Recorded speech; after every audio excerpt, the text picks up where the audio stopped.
G'day, in this video we're going to preview the Scourge of Ghyran rules for the Flesh Eater Courts. Scourge of Ghyran offers each faction a series of seasonal rules that will be match play legal for the next General's Handbook, which is Season 25-26. Looking at the Flesh Eater Courts, you have gained 2 new battle formations, the introduction of a brand new Monsterous Traits, which is very exciting, as well as 2 alternative war scrolls, one for the Abhorrent Ghoul King, the other one for the Abhorrent Gore Warden. Now, these units that we've just spoken about will have separate points values and can be substituted from the original war scroll. You can't use both variants if you want to use the Scourge of Ghyran rules. You can't use the original or vice versa. And you can use them if you are using an army of renown, but you can't use them if they are included in a regiment of renown. So let's get straight into the Flesh Eater Court rules and find out what the blessings have given to you. Flesh Eater Courts have received 2 new battle formations to go along with the existing ones, Cannibal Court, Lords of the Manor, Ghoul Patrol, and Royal Menagerie.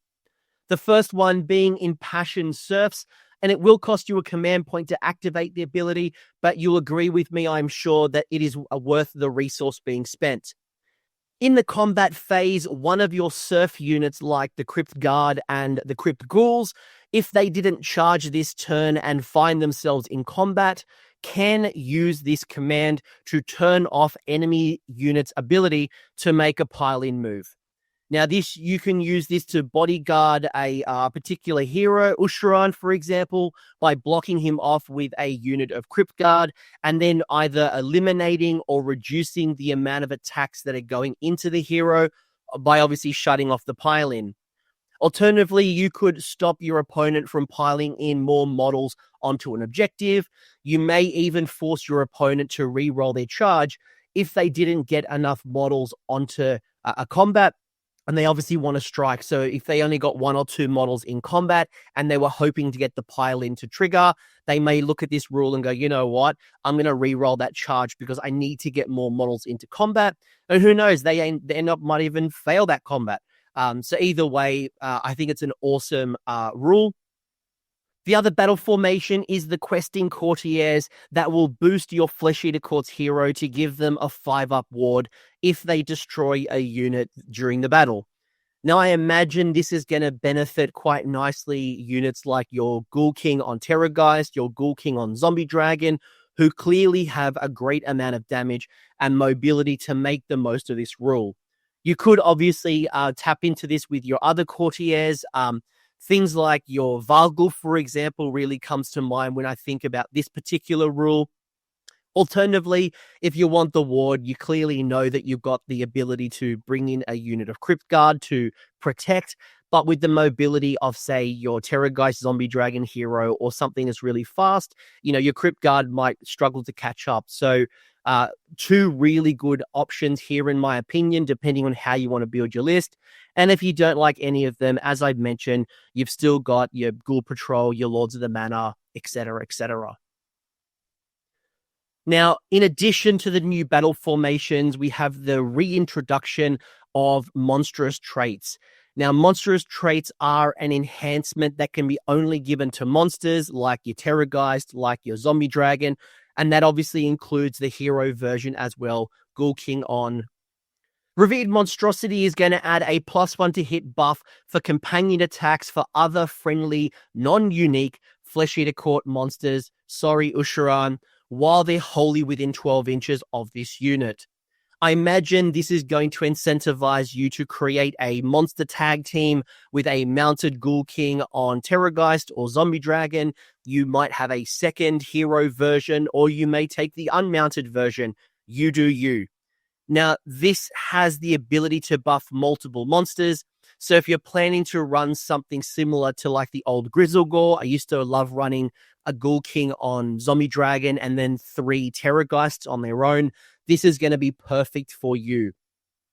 This means you can save your all-out attack for the Ghoul King on Terrorgeist or Zombie Dragon and then use that aura to get the +1 to hit for your other monsters within range.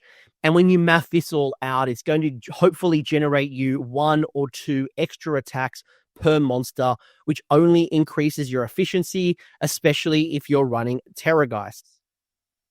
Savage Abomination is going to add an extra attack on the companion's melee weapons, and this scares the you-know-what out of me when you combine this with a Terrorgeist with the extra chance to generate those crit mortals. This is going to be great if you are only running a single monster, for example, a single Terrorgeist, but if you were planning on running multiple monsters, you're probably better off with that alternative revered monstrosity that we just spoke about. The final monstrous trait is the Horribly Resilient, and this is going to give your monster a 2d3 heal for non-hero monsters, so unridden Terrorgeists, unridden zombie dragons, each turn, yours and mine.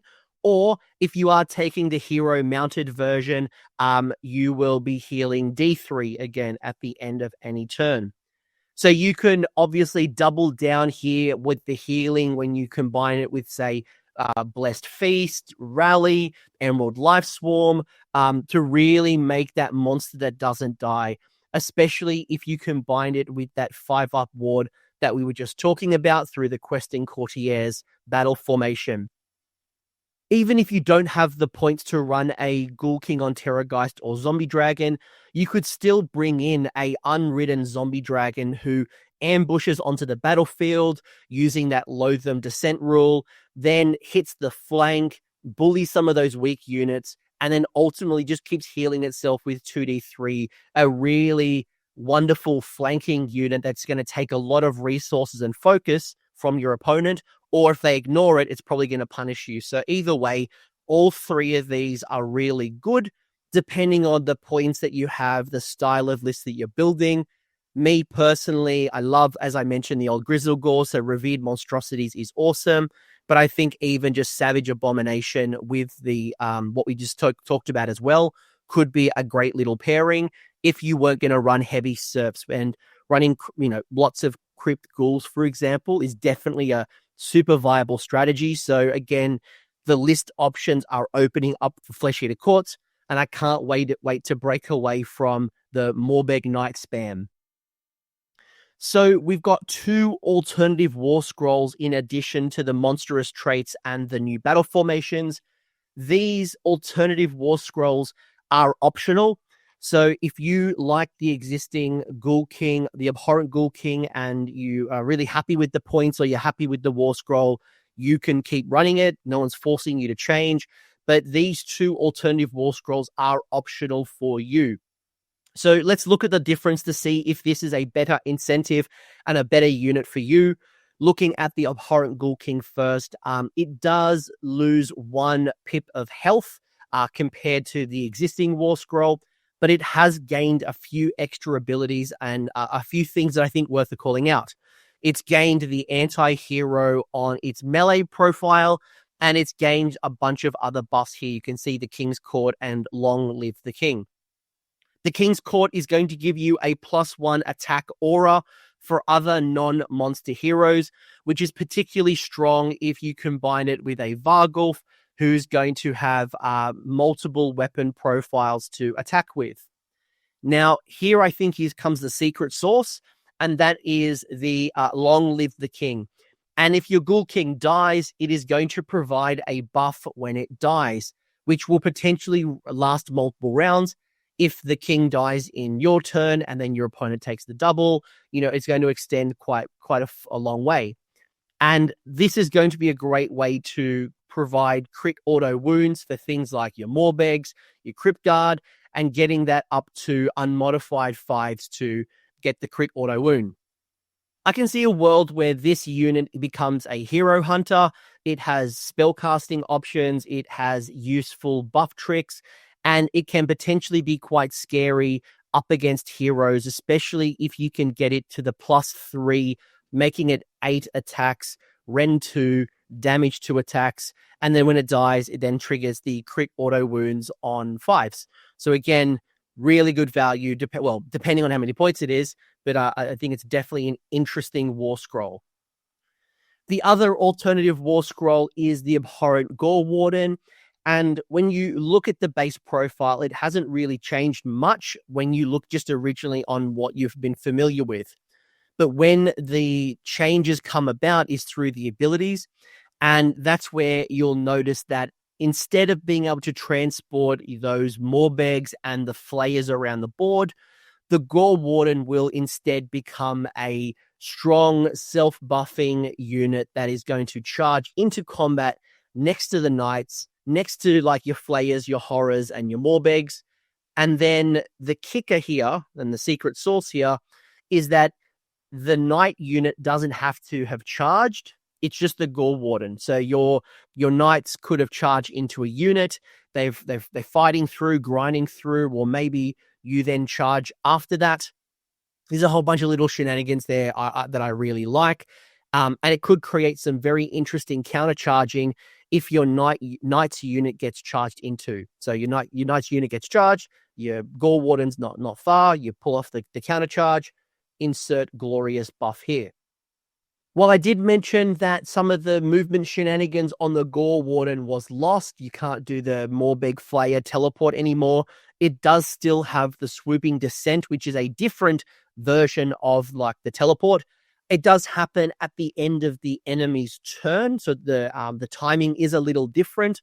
But what it will allow you to do is either start denying or interfering with your opponent's battle tactics.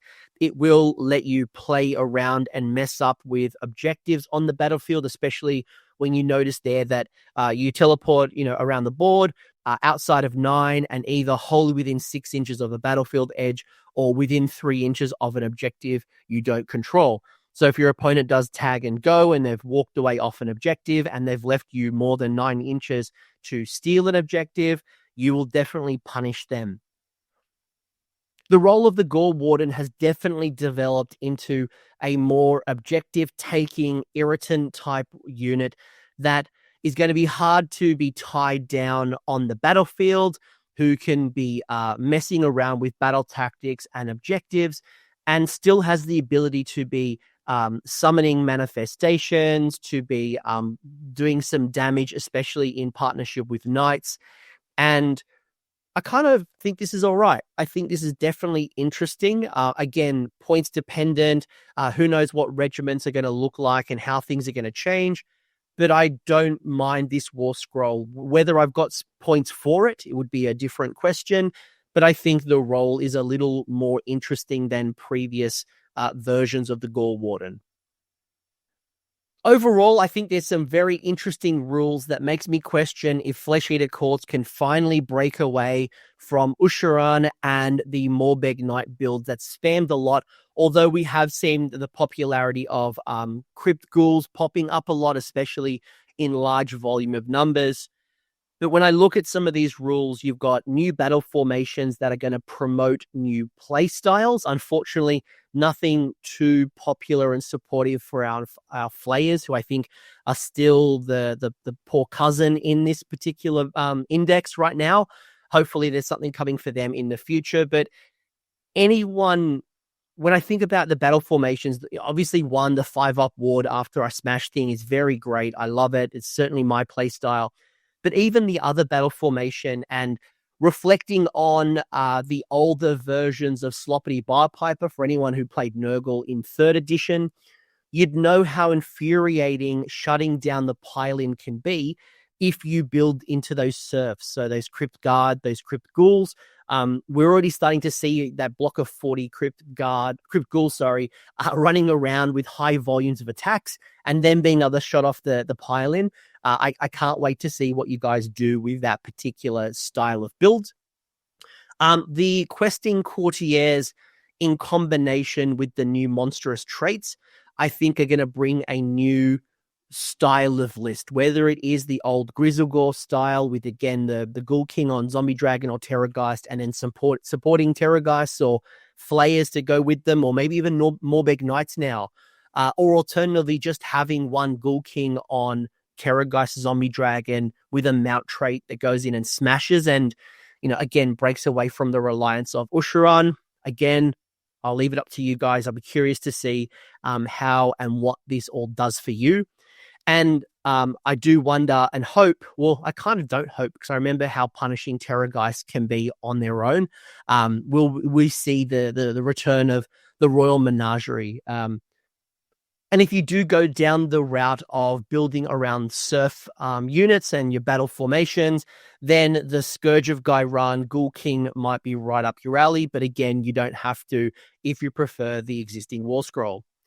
If you are looking to theory craft and list build, and you're excited to talk about Flesh Eater Courts and the Scourge of Ghyran rules in general, do come in and join the AOS Coach Discord server, where we've got plenty of faction chats, we've got TTS, we've got theory crafting, you name it. The link is in the episode description. Come join us if you aren't already in here, and come talk Flesh Eater Courts and the Scourge of Ghyran. I hope you all found this tantalizing, and I can't wait to see what you serve up on the court. Bye for now. Thanks for hanging around until the end. I hope you enjoyed that video and you walked away with a few new ideas. Now, if you did, I would love it if you pressed like on the video, as well as left me a comment with your thoughts. The conversation will continue over on Discord, and the link is down below in the episode description. I also want to give a massive shout out to the AOS Coach patrons and YouTube members who are supporting the channel and the growth that you're seeing here. So cheers, you are all bloody legends. And until next time, don't roll a double one on a spellcast.